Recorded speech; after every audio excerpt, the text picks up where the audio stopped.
Okay, cool. So you guys ready? All right. So the next thing I think is important, as you saw before, is us breaking the religious spirit, and that's really harder than we think it is. That's why I said, or making it really uncomfortable, right?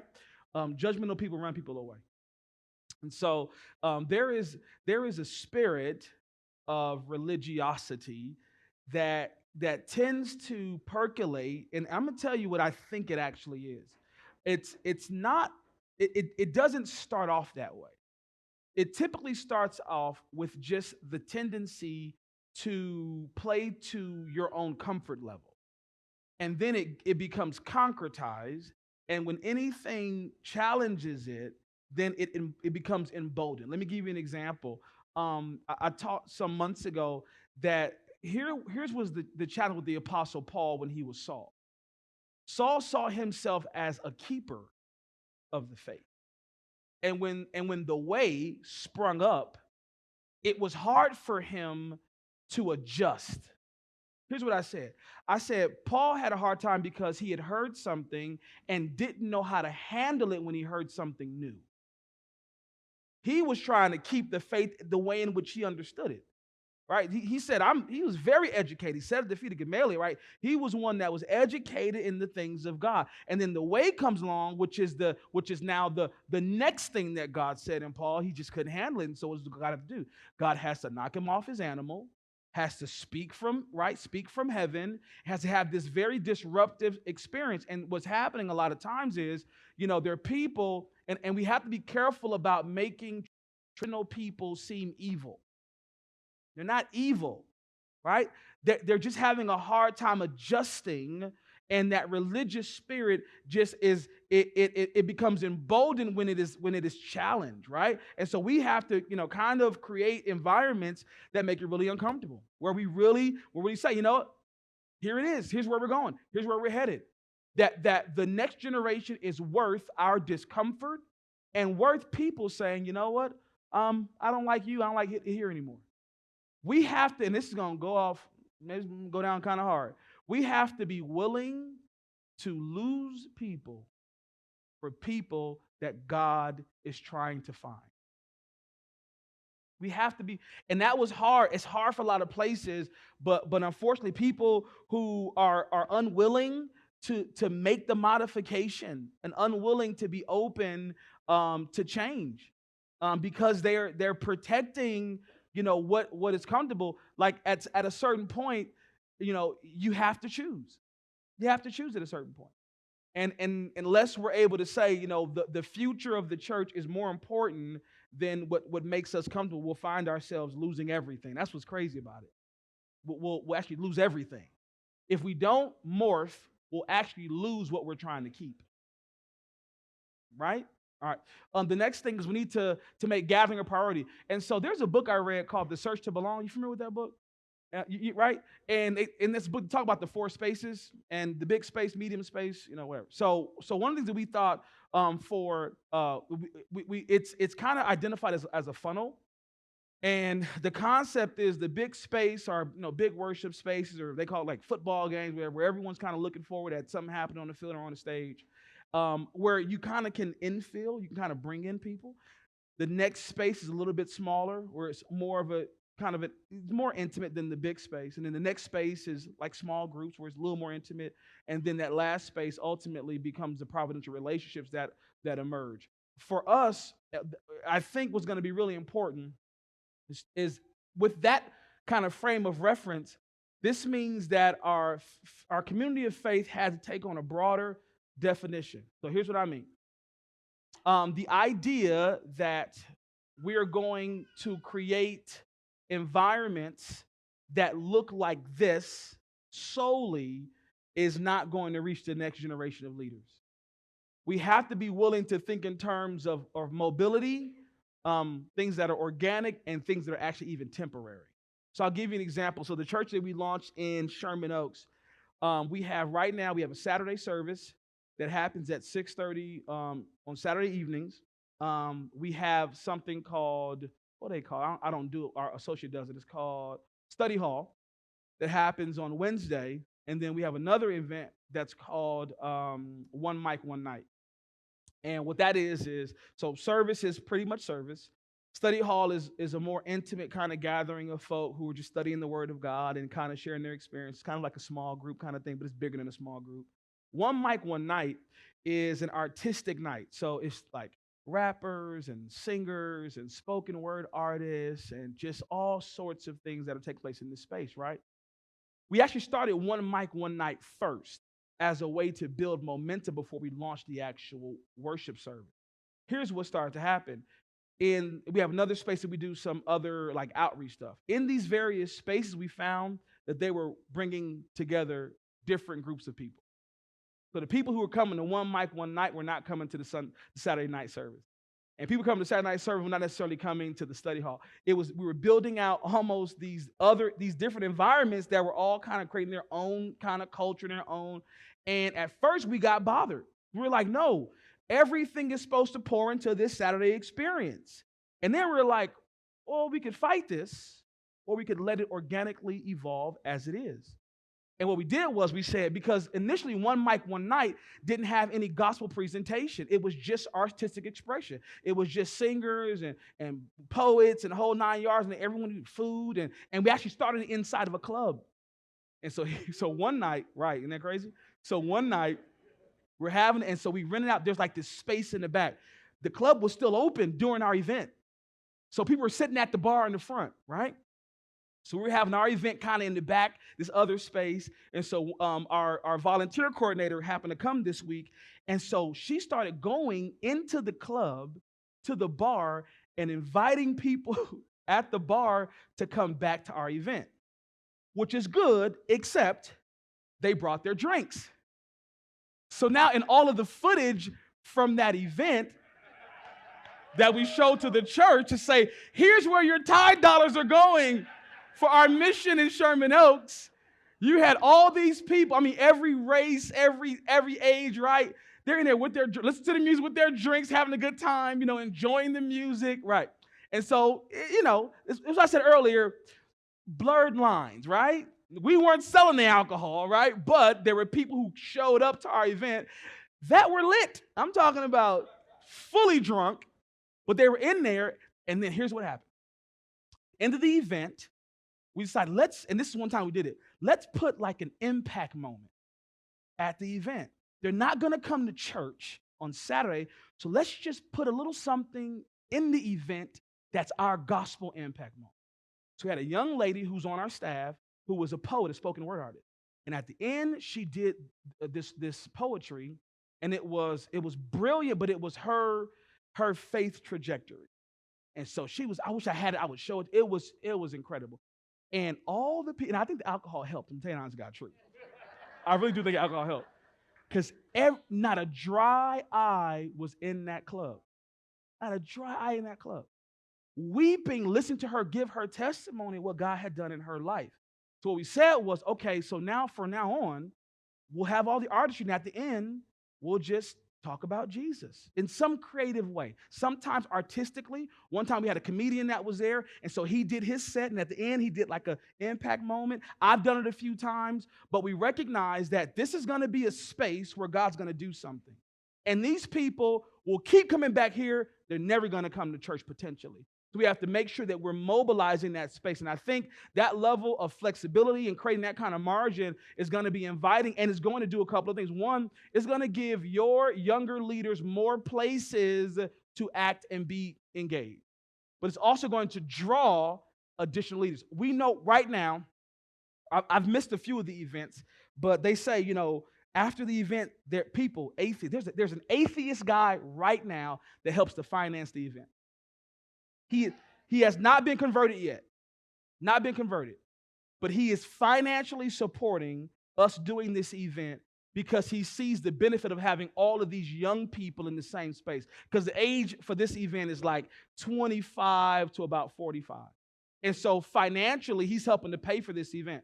And what I know is this, is that you can only, and I said this earlier, you can only be around Jesus stuff for so long before the power of the Holy Spirit begins to prick your heart and turn your heart toward God. So I know that he's on a path.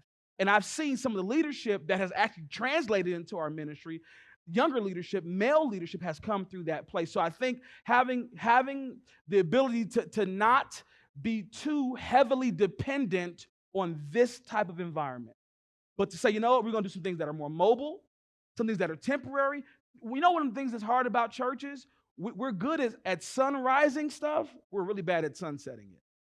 We're really bad at saying, you know, we're going to do this for a year, 6 months, 2 years, 3 years. Then we're going to kill it because it's going to serve a purpose for a season, and we're going to pull it off the table. So having that mindset, I think that speaks to culture. It speaks to this generation, particularly when it comes to the ways in which they engage. Think about it. I want to say, I got to remember the data on this, but I think it's like people in the generation, the millennials and Generation Z, I think they're staying at jobs like 3 to 5 years. Pretty much, and this is the last thing I read, 3 to 5 years. Y'all remember how boomers used to roll? Like 40 years, give me my watch when I retire. It's a different mindset, right? And it's a good thing, right? But this generation, their temporary feels good to them. Irregular feels good to them. So instead of fighting that, let's find ways to capitalize on it. There's a church in LA called Mosaic. Somebody McManus, what's his first name? Urban McManus is the pastor. We went there for a tour. Bruce, you in there with us? So we were, did you come to LA for that one? Right, yep. So we were there, and they told us, they said, we know that we only have our members for 3 years. That we know it. Because they're in Hollywood. So they're like, people come to LA, they want to be a superstar. They come take a job waitressing while they try to pursue their dreams. Most of them fail, and they move back to Kansas. That's what happens. So he says, so we know that while they're here, we have 3 years to equip them, to tool them, to invest in them, knowing they're going back out. And so they built an entire model around only having people for 3 years. So I think being able to look at kind of what is occurring in the culture, and instead of fighting it, finding ways to find the frequency and capitalize on those opportunities. That making sense? Okay. Nobody said yes to that. All right, next one. We had to be okay with questions and okay with not having the answers and okay with the answer being messy. We had to be okay with questions.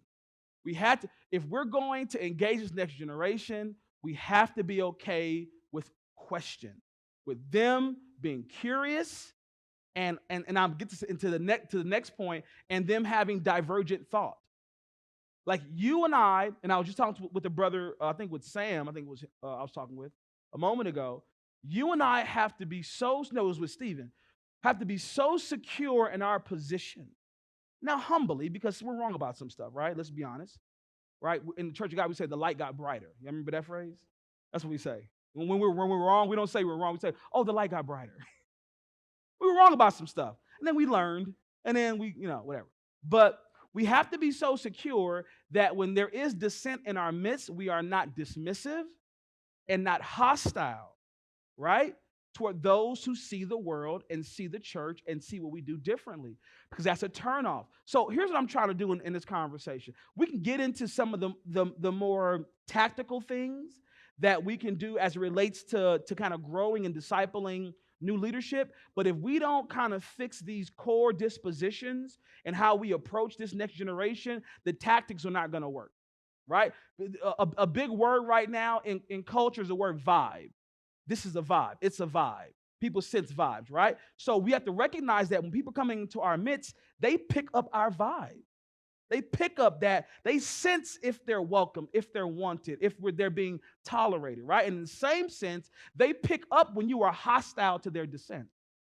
And so for us, we have to be some of the best teachers, and you all can probably agree with this, some of the best teachers that you and I have encountered are the ones that when we are coming with ideas that are divergent to what they're saying, they're very comfortable, and they engage, and they press us to ask it differently or to think broader or to press our thought.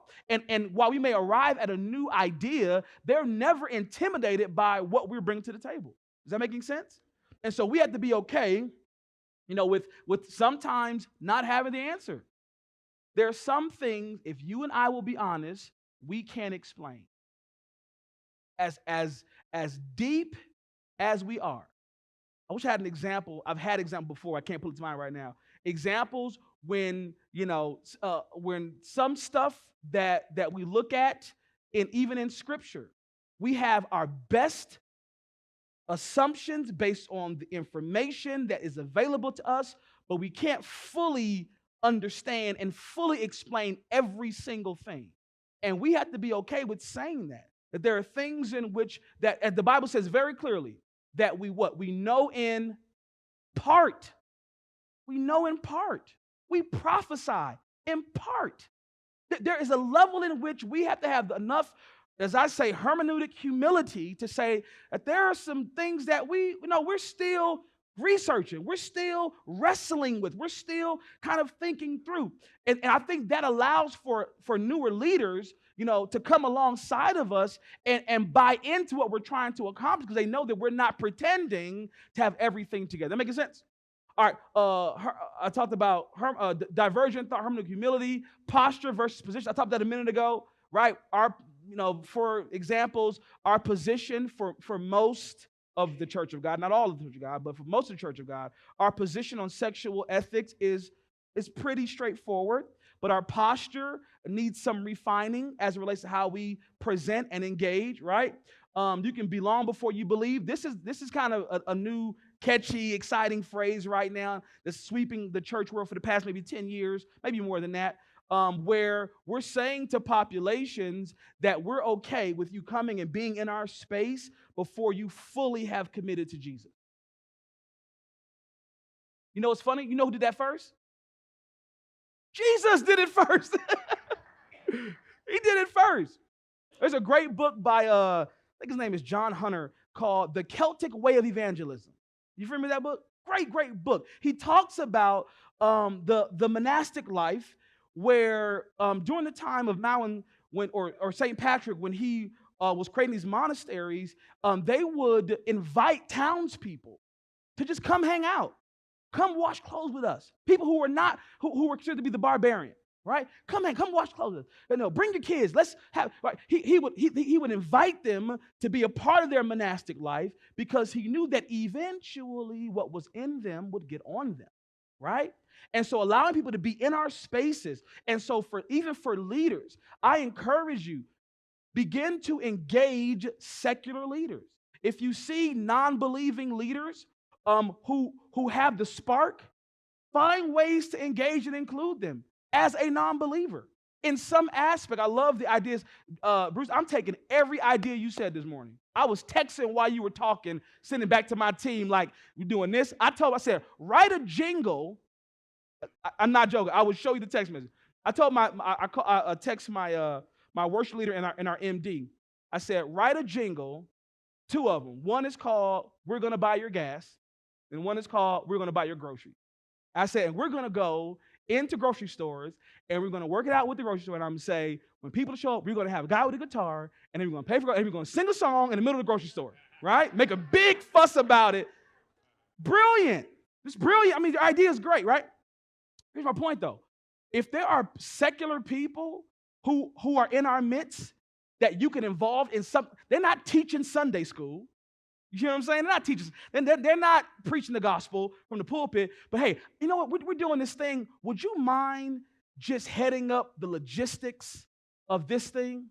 Let them come and serve in some logistical capacity with the church that doesn't require them to have a deep knowledge of the Word of God, and watch how them being a part of a Jesus thing is going to impact their soul, right?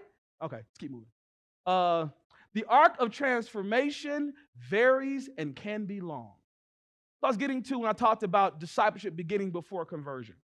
Everyone's got their own path, and typically that arc, man, is long. And so having the capacity when it comes to this next generation of leaders, we have to, let me say it this way, we have to start seeing it in them like in 3rd grade. And we have to have a strategy. Like, I think sometimes if we're waiting for them to be in college or coming out of college or going into college, when we start to like put our finger on them and like start to develop strategies for their development for ministry, I think we waited too late. I think when they're much younger, there has to be a pipeline that's developed from elementary school. Because that arc, what it's going to take and the roads that they're going to have to go through, if we can kind of be mentors or navigators with them along that path, we have, I think, a greater opportunity to help navigate them toward situations that will bring about what we want to see them accomplish. There's a lady that I met when I first got her name, I think was Linda. I might be wrong about that. But she told me a story about her son. She was living in LA. They moved up here. She said he was heading in the wrong direction. They moved to this area. He got involved in Explorers, and his life changed. His grades went up, and then he's worked for the fire department for like 20 years now or something like that. He's doing great. Here's what I think. I think being able at that critical juncture in his life to make a shift and put him in position with other spaces that could invest in him started to chart for him a path toward an intended destination. The same thing is true in ministry. We have to be better strategists. We have to see these kids and these young women and young men much earlier and start saying, I'm not trying to get the shotgun situation. I'm saying I'm going to see this child 20 years before they're ever going to be actively engaged in full-time ministry and start investing in them then to see them walk in the place that we intend for them in their adulthood. Is that making sense to you? We had to be transparent. Authenticity is endearing. It disengages a person's natural defense mechanism and gives you. I already did that with y'all. All right. We had to place high value on the word closer and try to make the first step easy because every other step is going to intensify. So our mission statement in LA is closer to people, closer to God. All right. That's kind of our how we conceptualize ministry is this idea of the power of proximity and this idea that things take time. And we have to have a model that celebrates increments. Has to celebrate increment. So we have to prioritize, not is the person there, but is the person closer. And we have to be able to celebrate, identify, and encourage toward benchmarks and thresholds that are in the direction that we want people to be in. When we have, sometimes we'll have like a process or an idealism related to a person's ultimate success, and we only manage to that. We manage to the destination as opposed to saying there's a level in which we're saying, you know what, you made a step in the right direction. That's good. Let's pause and have a great time based on what you've done already. And recognize that the first step needs to be an easy step. The first step into spaces of leadership needs to be an easy step. It can't be something that's too complicated, convoluted, or has too much of a burden that might disincentivize them to continue. But give them low-hanging fruit. Give them something that's easy to accomplish. Let them have some early wins right up front. Let them come into a situation, something that you know is going to significantly be easy for them because, first of all, you're aware of their gifting and their calling. Give them something easy to do that they can then have a win, celebrate that being closer. And then ultimately, as you stack those up, the cumulative effect of that is, number one, confidence. Because when a person can string along several positive outcomes, they begin to believe in themselves in certain situations.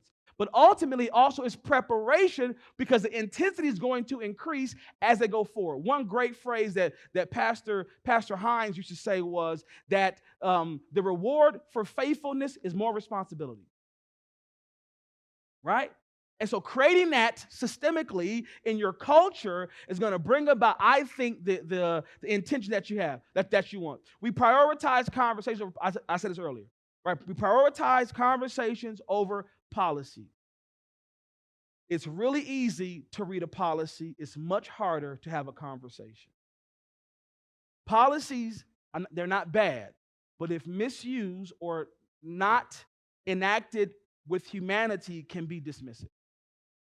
But conversations allow for you to ascertain the details of a circumstance and allows for you to make a decision that is commensurate with the uniqueness of that specific situation. When it comes to leadership development, having leadership development policies is good as a backbone and a backdrop.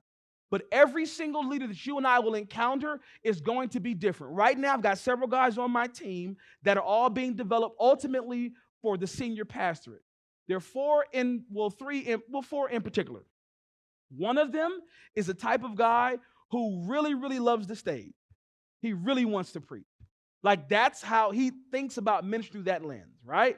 But he has a challenge when it comes to some of the more finer and softer skills related to ministry, right? Another guy is terrified of the stage, but is brilliant when it comes to strategy, organization, the ways in which he kind of can think through big ideas and build strategies. Another guy is in corporate America, very successful in corporate America, doesn't mind the stage, is a visionary person, but lacks a little bit of what I think is needed for him to be able to be focused and see things through to completion. There's another person, he's scared of everything.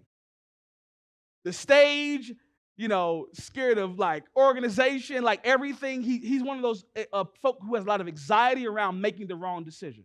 Now, I can't build a brand or a strategy that is comprehensive enough to meet all of their needs at the same time in the same way. I have to look at them differently and create conversations that help for me to invest in them in a way that's going to be specific to who they are. And the same thing is true when it comes to our leadership development across the board, is that if we're going to have success in developing our leaders, we have to prioritize conversations. It's a lot of work, it's a lot of time, but you have to keep talking. You have to keep talking. You have to keep asking questions. You have to keep challenging them. You have to keep calling them deeper, calling them further. And a lot of times, I think, for me, I'll confess for myself, a lot of times it's just easier to have a policy. Well, this is what happens. So for instance, the person that is a little bit more apprehensive about the stage, I'll put him up to preach earlier. The one who just wants the stage, I'm putting his preaching time a little further back.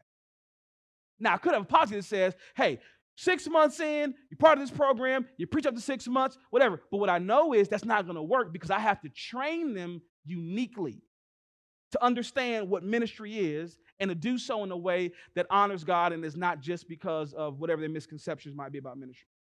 I'm going to move a lot further. Oh, my goodness.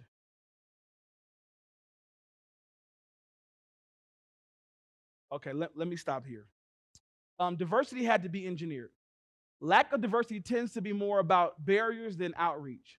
Homogenous groups tend to program to themselves. Here's what I mean. We can't wait for diversity sometimes to organically happen. And I know that sometimes we feel like, well, God fills the church, Lord. That's true. But I think sometimes it's important for us to engineer diversity. It's important for us to create environments and situations where we are filling spaces with diversity for the purpose of attracting a diverse set of individuals to be a part of our leadership kind of models. I'm not just talking about racial diversity, but I'm talking about stylistically. Everyone on the team, if they're going to lead, every leader is not a preacher in the church, right? There's some leaders that never want to be preachers. They just have the gift of leadership. And so we have to let them lead the way that they lead. Some are preachers. Some are individuals who are going to lead certain times. Some leaders are better suited to be business folk, to help with the management and operations of your facility or your organization. We have to create and engineer enough diversity that it might draw other people for them to be a part. At the same time, the truth is, because of the human condition, we always program to ourselves. We're not evil, it's just a natural inclination. We create programs that we like to go to, right? If I said, hey, why don't you cook a meal? You're going to cook a meal that you typically like to eat and that you're good at making. And you're good at making that meal because you probably make that meal the most. Just the way it is. So for us, we have to be careful about programming to ourselves and have an idea about what the world can benefit from and bringing that diversity, kind of engineering that. Environment matters. Function comfort, and pride.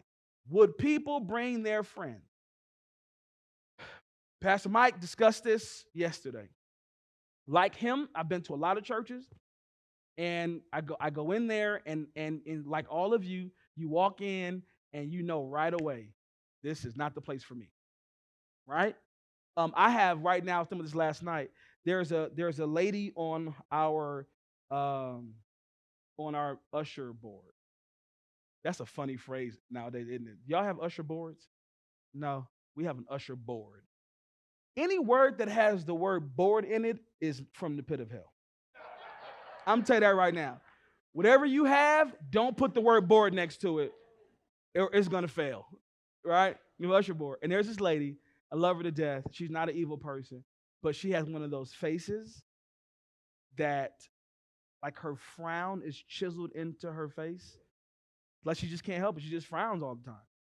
I'm sure she's very loving. We don't talk much. I don't spend a lot of time with her, but I just see her every day or every Sunday. And she just frowns a lot. And here's the deal. And she is typically one of the first people that our visitors see when they come into our camp. And this is a confession for me. I'm having a hard time telling her that she needs to work in a different ministry. Because I don't want to hurt her feelings, right? I don't want to hurt her feelings. So I'm having a hard time saying, like, wow, this is not working. But here's the truth. For every week that I leave her in that spot, I am jeopardizing the opportunities to provide a welcoming environment for the people who are new to our place. I am. So it's a confession. I'm telling you the truth. Right now, I have a problem that I haven't solved yet. That I need to find a way to have this conversation. And I'm sure all you think about, oh, I have the answer. You're going to stop me after and give me the answer. Yeah, no thanks. All right. Thanks. But the point is, like, when you think about our spaces, honestly, function, comfort, and pride. If our people, if the function of our place, the comfort of our place, and the ability to be proud of our place is not in activity, we can have all of the systems that we want, and it's not going to draw the population that we need to be able to develop and disciple for ministry. The guest experience, I put cards, coffee, and care. For us, when it comes to bringing in this next generation and having access to them, we knew that this was going to be important, and it's important here too.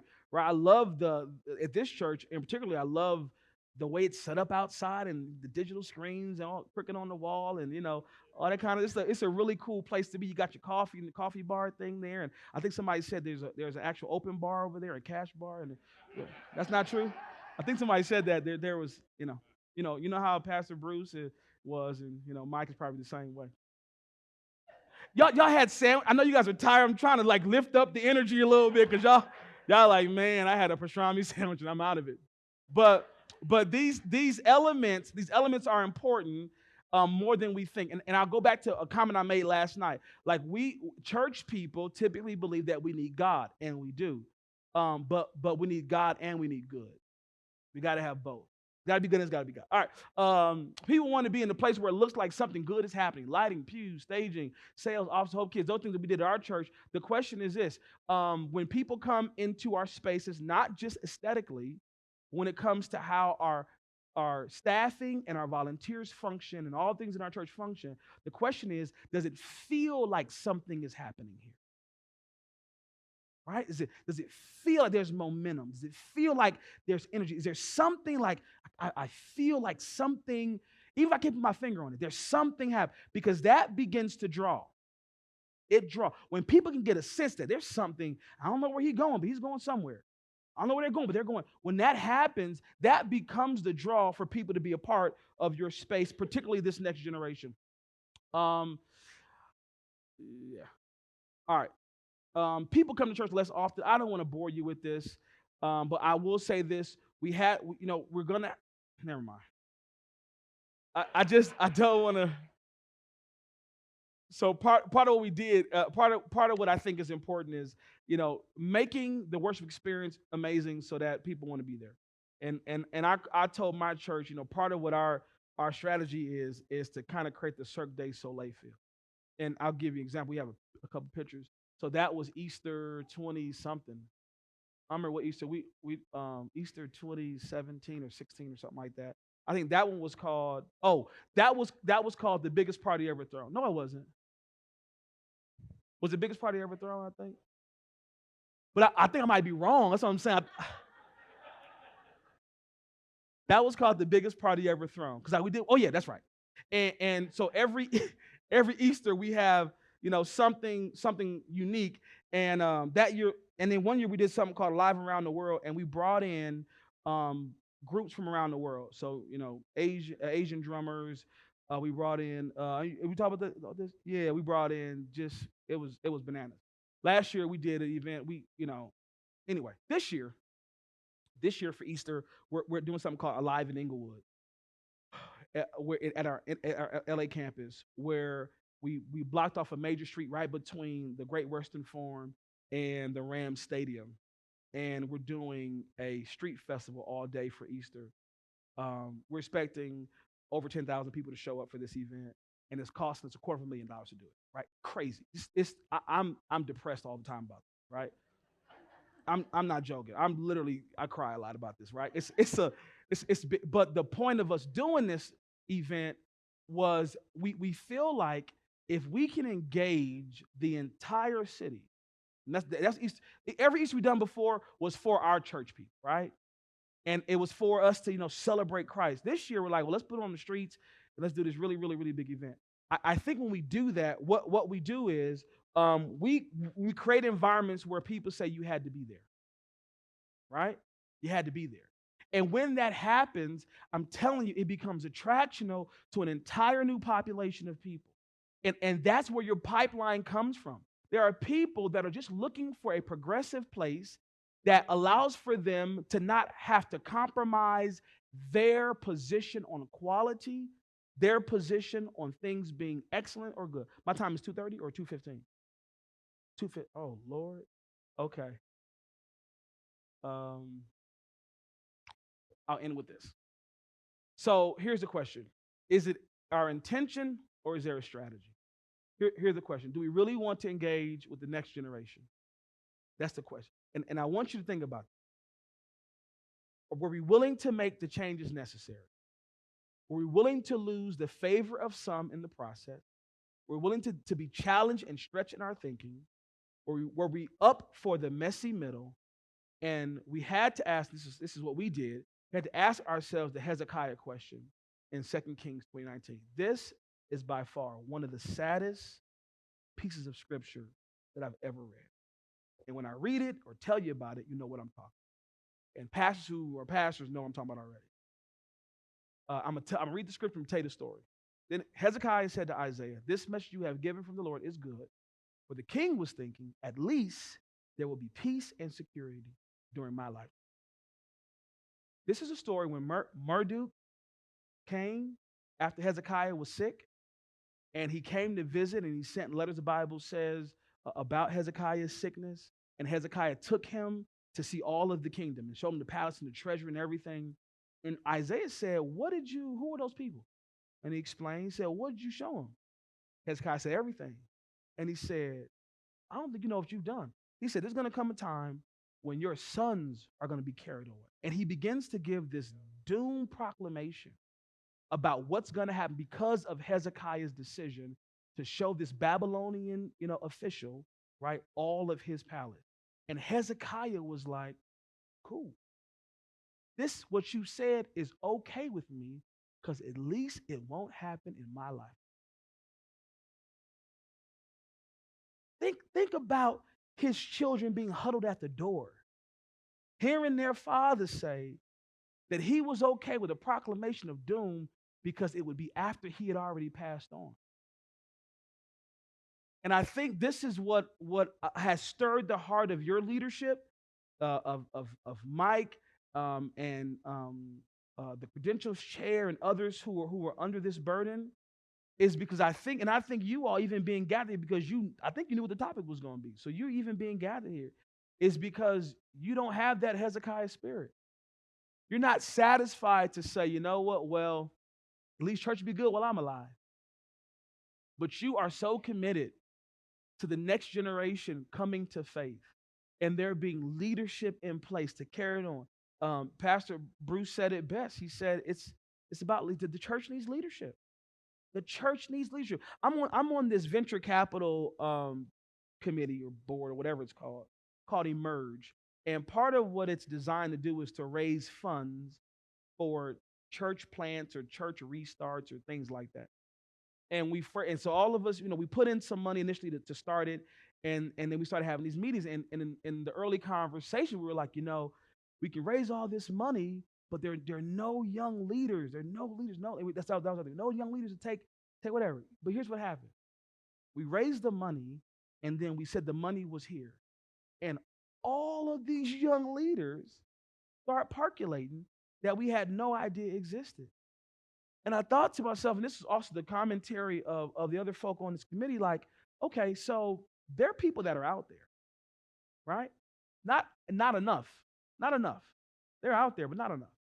But if we got serious about this next generation of leadership, I'm telling you, let's be frank, and I know this probably is uncomfortable. It is very easy to have that Hezekiah disposition. It is very easy to be comfortable to say, I want to keep this like this because I'm programming to my own lifetime. But we serve an eternal God. And the kingdom will be here long after I am gone. And if I have not thought deeply and position myself to raise up another generation of leaders, to raise up people who can step into the places that I occupy. I've only been the lead pastor in LA for 8 years. I was 1 year in Atlanta, 8 years. So I'm really still even new to the pastor. And already I'm like, I got to raise up folks. Already looking at kids like, you get your life together because I'm going to need you in about 15 years. Because and I know that God has not given us a spirit of fear, but I am terrified. I am terrified about what it's gonna look like, because I remember I got into the ministry. I've been in full-time ministry for 20 years. When I first started, I went to another guy's church in Dallas. I was doing youth ministry at the time, and I remember him saying something that was it was comforting, but it was horrifying. He said, you're special. And I was like, oh, so I'm listening like, well, yeah, my mama told me that a long time ago, right? Like, you're special. He said, you know why? He said, because there are not a lot of you. That was 20 years ago. 20 years ago, I looked around and there weren't a lot of guys who were, or young ladies who were going our direction. So it's worse now. It's worse now. And I know in the Church of God movement, there are tons of churches right now who are sending me letters like, hey, we're taking applications for pastors to come and take and assume. Like it's getting dire. It's getting dire. And part of what wherever I've been invited to talk about this stuff, I've been trying to do is say, until we have a strategy, not just a desire, not just an intention, but a strategy for engaging the next generation. I'm telling you, getting uncomfortable. The church that's going to reach the people that are not here does not look like the church that we enjoy. You know how I know that? Because they would be here. They would be here. But the way in which we look at it, and I love what Pastor said about, it's either going to die or it's going to, does it die to change or die because it won't change? Like, that's the truth. There's a church in our city right now, one of the, and you would know the name if I told you, Bruce, that is one of the oldest churches, and there are maybe a handful of people that remain in that church. That church that my father came out of, and other churches really were, members who started other churches out of this church, and it's a shell of itself. The shell of itself. And it's just slowly dying, and there's nobody to step up and take the mantle. And if there was someone, the church is not equipped to be able to keep them or to pay them or to resource them. And I feel like, I told some folk, I was at a convention, I said, I feel like we're just protecting our right to die. We're just guarding our right to die. And people say, no, you got to change. And they're like, no, we're not going to change. Like, no, we deserve to die from my cold, dead hands, right? And I think that is not what we mean. It's what we're saying, what we're doing, but it's not. I can't believe that any blood-washed member of the family of God really wants to see their church die with them. There is not a single person that wants that.